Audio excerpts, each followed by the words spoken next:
Welcome back to another blog. ছোট্ট একটা video blog নিয়ে আবারও চলে আসলাম আপনাদের সাথে। আমার সঙ্গে আছে আমার ছোট ভাই, সেই সঙ্গে আছে আমার আদরের দুই ভাগিনা। একজনের নাম হচ্ছে রবিন আর পিছনের জনের নাম হচ্ছে সাকিব আল হাসান। তো আজকে এখান থেকে শুরু করছি। আসেন আপনাদেরকে সঙ্গে নিয়ে ছোট্ট একটা ব্লগ ভিডিও বানাই আজকে। আজকের ভিডিওর পুরোটা জুড়ে রয়েছে অ্যাডভেঞ্চার, ফানি, এন্টারটেইনমেন্ট। কারণ আজকের ভিডিওর পুরোটাই রাইড হচ্ছে অফ রোডে, পাহাড় পর্বত আর খালবিল জুড়ে। তো সঙ্গেই থাকেন।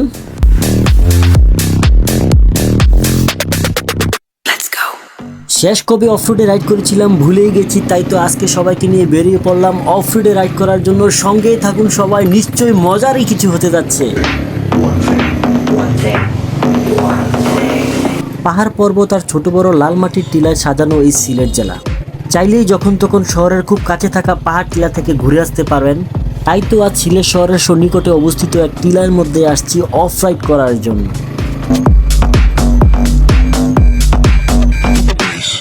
যেই পাহাড়টার উপরে আমরা এই মুহূর্তে উঠছি, এই পাহাড়টা প্রায় 4 তলা ভবনের উচ্চতার সমান।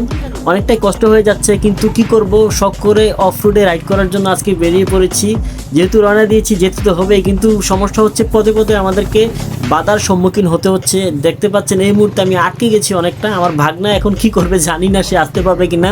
তবে সেও একজন ভালো রাইডার, আশা করি সে আটকাবে না, আমার মতো করে সেও চলে আসতে পারবে ইনশাল্লাহ। তো সঙ্গে থাকেন, দেখা যাক কি হয়।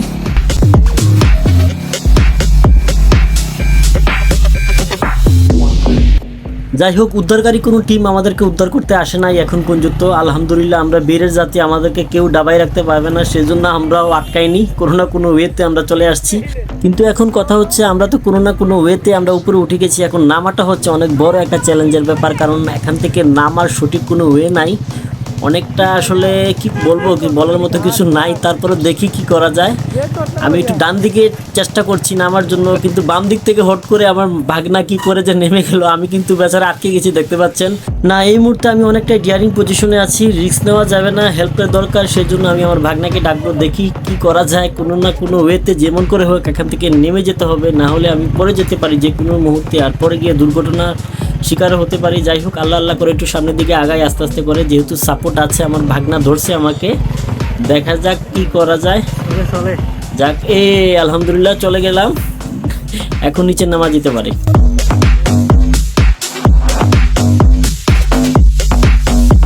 একটু হলেই স্লিপ খেয়ে পড়ে যেতাম। যাই হোক, এখানে আসছি। আসলে এখানকার পরিবেশটা এত সুন্দর, এত প্রাকৃতিক। দেখেন, কার না ভালো লাগবে এত সুন্দর ভিউ দেখে, বলেন আপনারাই বলেন।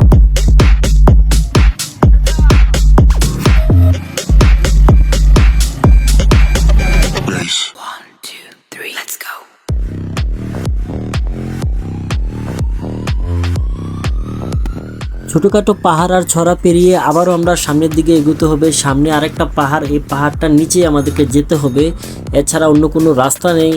কিন্তু ও মাই গড, এ তো দেখি অনেক উঁচু একটা পাহাড়।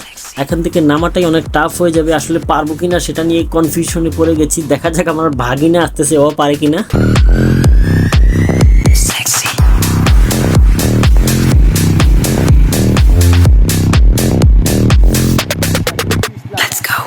ভাগিনা মনে করেছিল একটা নেই সে নেমে যাবে পাহাড় থেকে, কোনো বাধাই মানবে না। কিন্তু আনফর্চুনেটলি সে পাহাড়ের যে অবস্থা এবং যে উচ্চতা, সেটা দেখেই কনফিউশনে পড়ে গেছে। যাই হোক, আমি তো ট্রাই করতেছি পারবো কিনা, কিন্তু মনে হচ্ছে না আমি পারবো, কারণ আমি নিজেও মানসিকভাবে অনেক দুর্বল হয়ে গেছি। অনেক খারাপ পাহাড়, কিছুই করার নাই। আসলে অন্য কোনো ওয়ে, অন্য কোনো ব্যবস্থা নিতে হবে। যাই হোক, আগে এই পাহাড় থেকে নামি, তারপর ভিডিওর বাকি অংশ আপনাদের সাথে শেয়ার করব। সেই পর্যন্ত সবাই ভালো থাকবেন।